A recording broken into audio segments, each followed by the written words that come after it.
ምርጥ 10 ግዙፍ ባንኮችና ሚስጥሮቻቸው።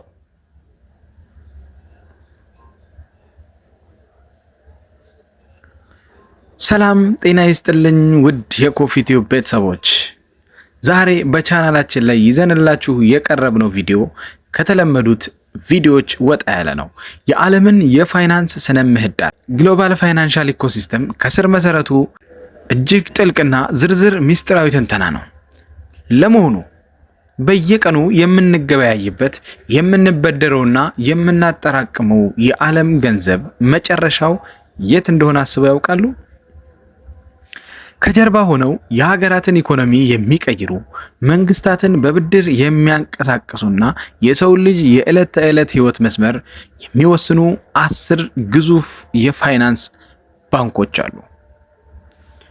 እነዚህ ተቋማት በአንድ ላይ የሚያንቀሳቅሱት የገንዘብ መጠን ከ40 ትሪሊዮን ዶላር በላይ ነው።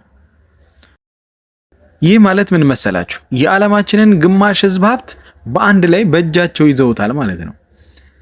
ዛሬ እነዚህን 10 ባንኮች በሀብት መጠናቸው፣ በቶታል አሴት፣ በገንዘብ ዋጋቸው ወይም ማርኬት ካፒታላይዜሽን እና በቁልፍ የፋይናንስ መለኪያ ኬፒአይዎች ደረጃ በደረጃ እያወዳደርን በውስጣቸው ያሉትን የተደበቁ የቢዝነስ ስልቶችና የሀብት ጥበቃ ወይም አሴት ፕሮቴክሽን ሚስጥሮችን በዝርዝር እናያለን።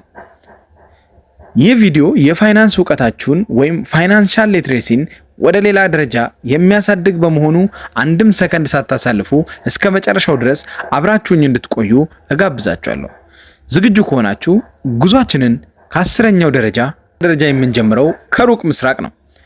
ይህ የቻይናው ፖስታል ሴቪንግ ባንክ ኦፍ ቻይና ይባላል።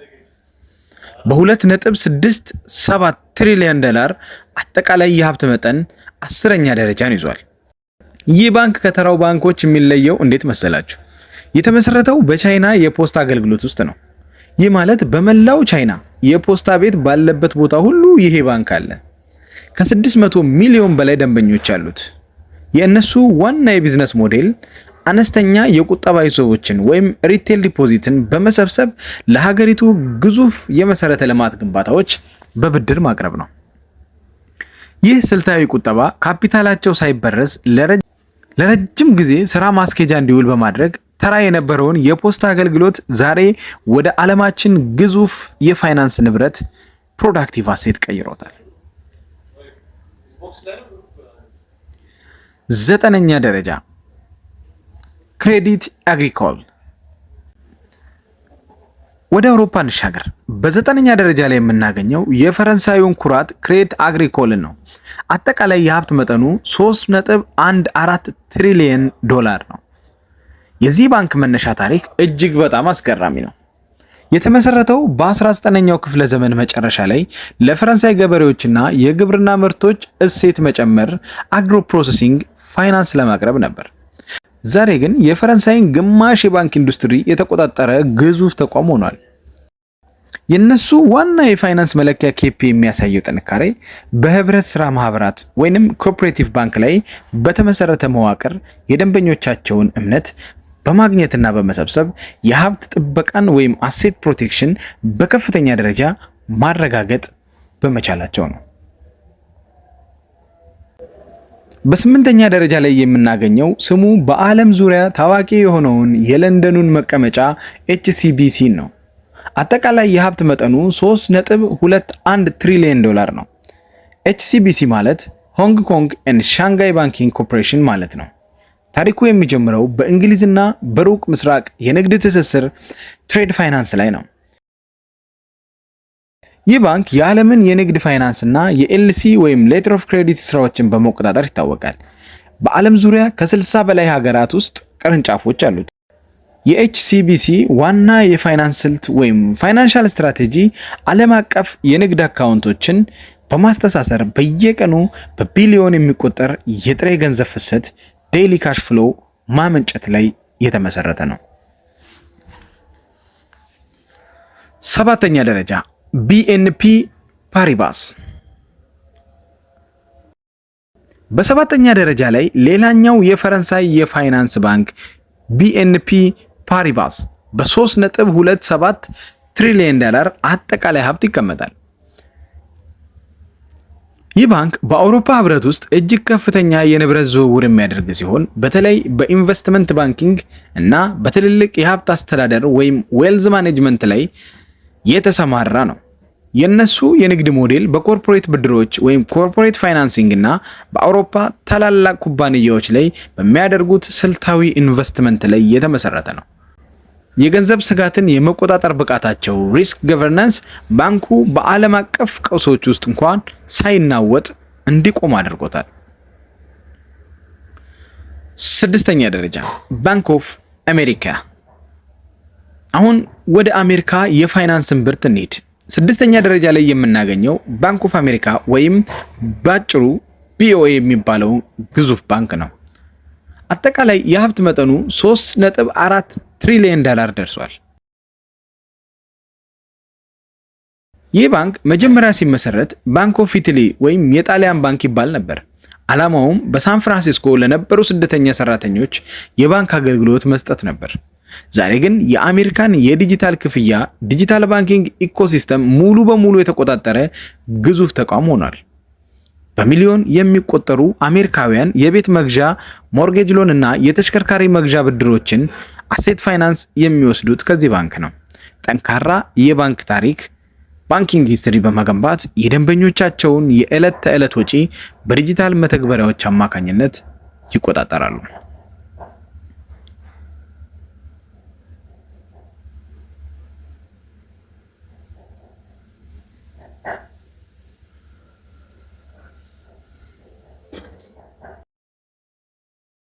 አሁን ወደ ከፍተኞቹ 5 የዓለም መሪዎች መጥተናል። በአምስተኛ ደረጃ ላይ የምናገኘው የአሜሪካው አንደኛ የሆነውን JP ሞርጋን ቼዝን ነው። አጠቃላይ የሀብት መጠኑ 4.42 ትሪሊዮን ዶላር ነው። እዚህ ጋር ግን ሁላችሁም በጥልቀት ልታዳምጡኝ የሚገባ አንድ ትልቅ የፋይናንስ ሚስጥር አለ። JP ሞርጋን በሀብት መጠን 5ኛ ደረጃ ላይ ይቀመጥ እንጂ በገበያ ዋጋ ወይም ማርኬት ካፒታላይዜሽን ከ852 ቢሊዮን ዶላር በላይ በመሆን የዓለማችን ውዱ ጠንካራና ተደማጭነቱ ከፍተኛ የሆነ ባንክ ነው።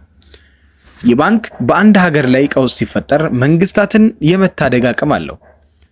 የነሱ የቢዝነስ መዋቅር በዋናነት የሚያተኩረው በዎል ስትሪት የንግድ ልውውጥ፣ በዓለም አቀፍ የሀብት ጥበቃ እንዲሁም በትላልቅ የሀብት አስተዳደር ዌልዝ ማኔጅመንት ላይ ነው።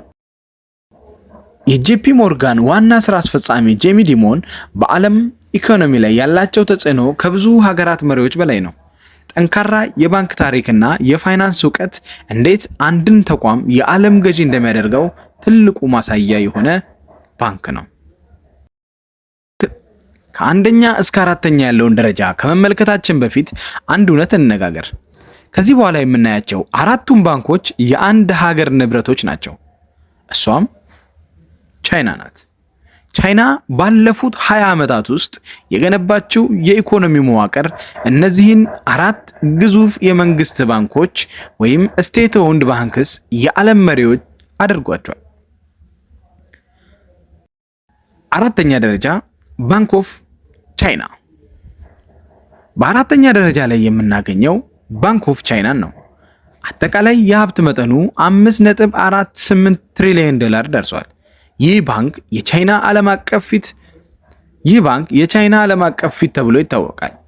ከቻይና ውጪ ባሉ ሀገራት ሁሉ የቻይናን ንግድና ኢንቨስትመንት ለመደገፍ የተቋቋመ ነው። በተለይ በአፍሪካና በኤዥያ ሀገራት ላይ የሚሰሩ የኮንስትራክሽን እና የመሰረተ ልማት ፕሮጀክቶች በቢሊዮን የሚቆጠር ዶላር ብድርን ያቀርባል።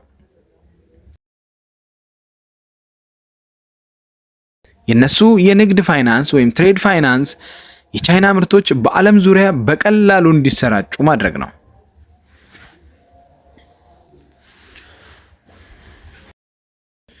ወደ 3ኛ ደረጃ ስንመጣ ቻይና ኮንስትራክሽን ባንክ ወይም CCBን እናገኛለን። አጠቃላይ የሀብት መጠኑ 6.52 ትሪሊዮን ዶላር ነው። ይህ ባንክ ስሙ እንደሚያሳየው የተመሰረተው ለቻይና የኮንስትራክሽን፣ የከተማ ማሻሻያና የሪል ስቴት ግንባታዎች የገንዘብ ድጋፍ ለመስጠት ነው። በቻይና ውስጥ የተገነቡት ግዙፍ የፈጣን ባቡር መስመሮች፣ አውሮፕላን ማረፊያዎችና ዘመናዊ ከተሞች በሙሉ ከዚህ ባንክ በተገኘ የረጅም ጊዜ ብድር ካፒታል ጉድስ ፋይናንሲንግ የተሰሩ ናቸው። ባንኩ የሀገር ውስጥ ቁጠባን ወደ ቋሚና አምራች ሀብት ወይም ፕሮዳክቲቭ አሴት በመቀየር ረገድ እጅግ ስኬታማ ነው።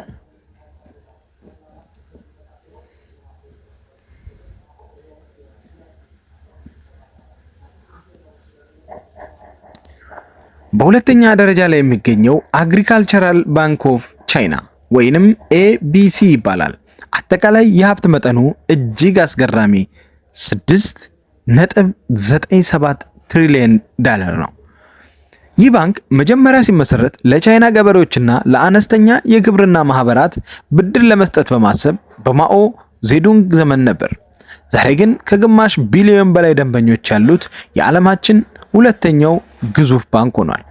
የነሱ የቢዝነስ ስልት የገጠሩን ማህበረሰብ የቁጠባ ባህል በማሳደግ ያንን ካፒታል ለትልልቅ የግብርና ምርቶች እሴት መጨመር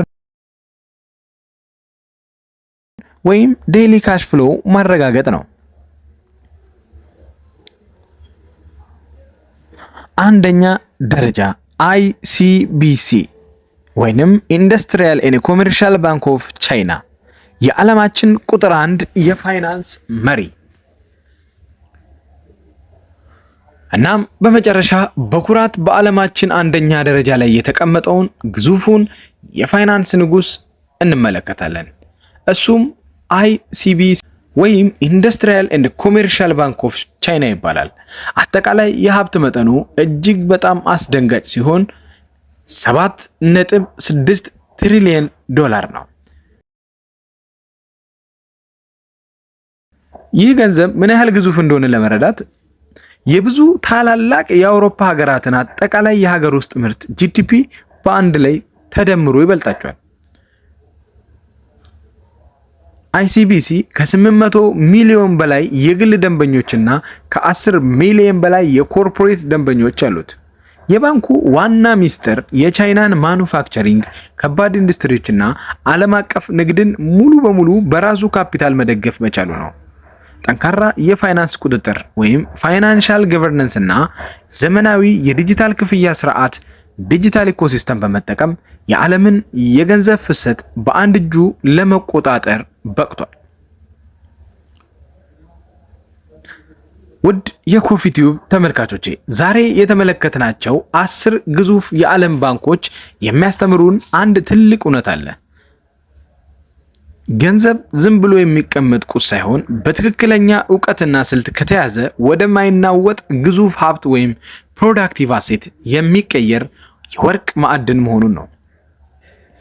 እነዚህ ባንኮች በሙሉ ታሪካቸውን የጀመሩት ከትንንሽ የፖስታ ቤት ቁጠባ ወይም ለገበሬዎች ከሚሰጥ አነስተኛ ብድር ነው።